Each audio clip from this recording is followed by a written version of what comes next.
Every time I see one of your pictures, that shit drive me crazy. Girl, I know you miss it, especially how I kiss it.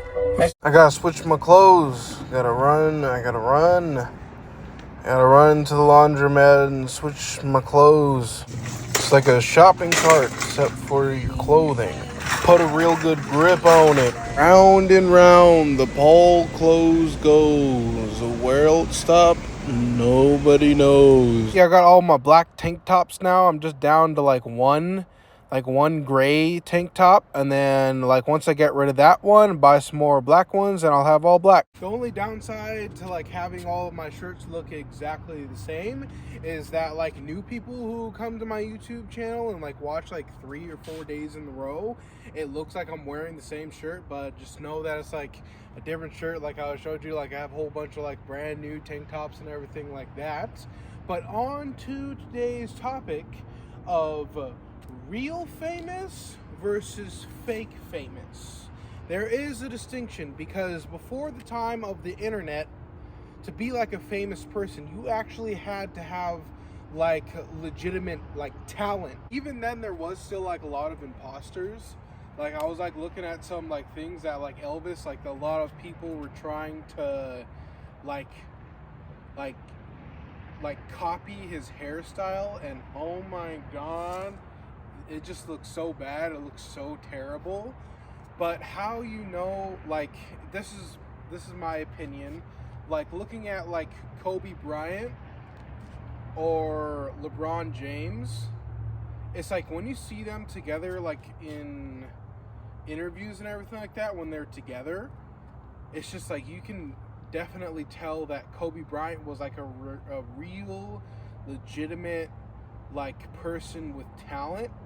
And obviously LeBron James has talent, but he seems to not like, he doesn't take it like too seriously. I look at Logan Paul as like a real famous person, and then his younger brother Jake Paul kind of as like a fake famous person, because it seems that he just kind of copies what his older brother does. Today, you can literally just buy fame.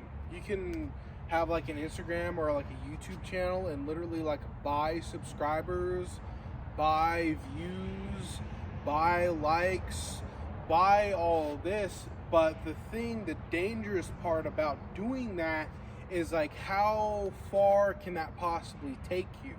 Because if you have 1.2 million subscribers on YouTube, but it's just like you don't know how to make a video, you don't know how to edit, you don't know how to like create a storyline out of thin air.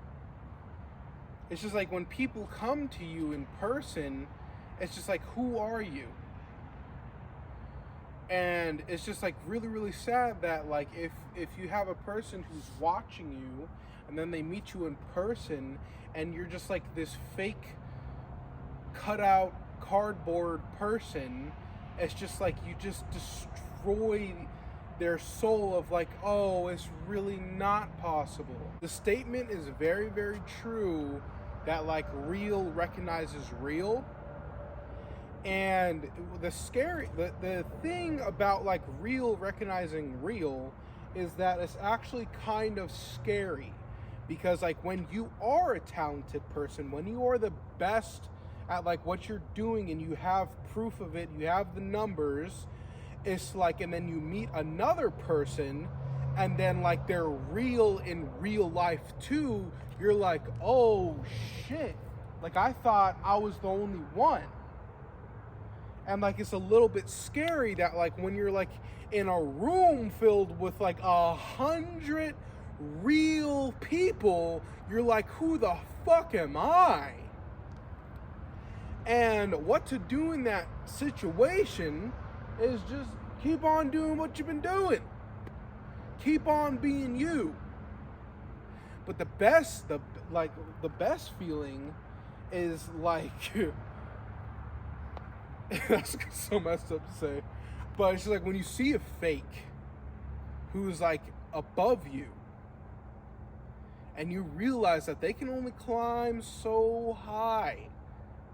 They can only climb so high before they get like exposed.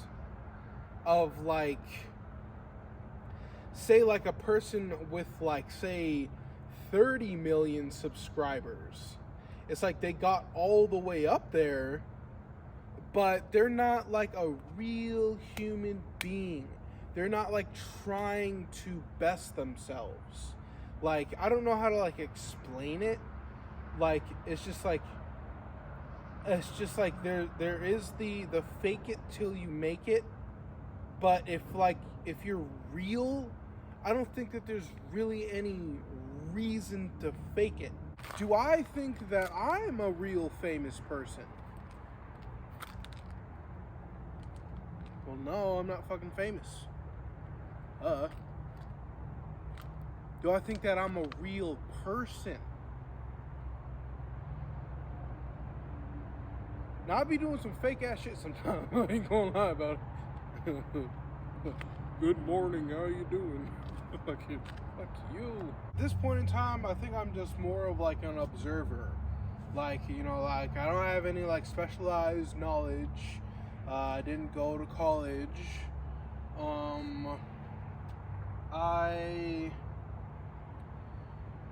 wondering like what kind of value I can give to people through like a YouTube channel. And I realized that like I'm too green, like I'm too new in the game, like this is like all just brand new and everything like that. So it's just like right now I guess I can't give too much excellent information, because the scariest thing of like how I would know something compared to a Google search or somebody else is that if I personally go out and do it and then report back to what I have learned from my personal experience. Like if you were to Google search, can you travel to 48 states by car? Most likely it's going to tell you some version of no.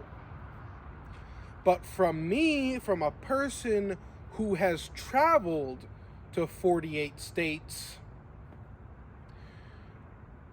I would probably honestly say I don't know, because at the time, like I used Postmates, and like you could zoom the map out to like if you're in California right now, there's like a little blue circles of like that's where there is Postmates and you can work.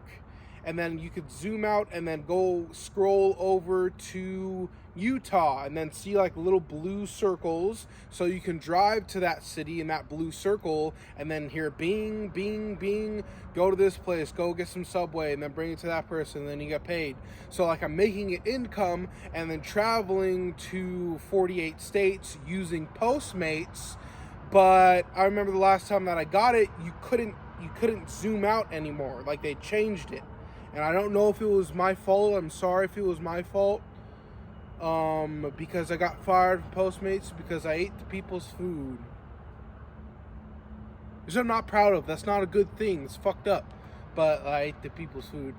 But they got a refund, so I mean, but the point is like I can't go back to Postmates because like, you know, like that was like when I was younger, and like I'm kind of old now, but it's just like, you know, like I'm still learning of like, oh, maybe that's not the right way to do things. Oh, maybe we can do this better. You know, this parking permit sticker that I have on my truck cost me $100. It's from my apartment, and you're supposed to return them, which I think is really, really weird, but they literally charge you $100. They charge you $100 if you lose it. And I remember like when I first moved into like my apartment, I lost one and I had to pay $100 for a new parking permit sticker, which was ridiculous because it's not like we're paying any, like it's free parking for us, but it's like $100 if you lose the sticker. And then when I moved out, I kept it, so I had to pay another $100. So that's the story of why you shouldn't live by other people's rules. Because then somebody else will come up to you and be like, whoosh, whoosh, whoosh. And you'll be like, oh, why are you doing that? And they're like, why did you do that way? It's like, because he told me to do it that way. And then it's just like, well, aren't you a grown man? Can't you make your own decision? And you're like, you know, maybe you're right, maybe not. can make our own decision. And the person will come back to you and be like, why'd you change up the thing, goddamn motherfucking big old Bouchon told you that way? And you're like, because this is why, and then that's how it is. So you can just go ahead and get over it and just calm down and fucking relax, bro, and take a deep breath. Take a deep breath and you just gotta do it your own way. Cardio shade, Kenyan cook, gotta get paid, king in the streets, young nigga made, spraying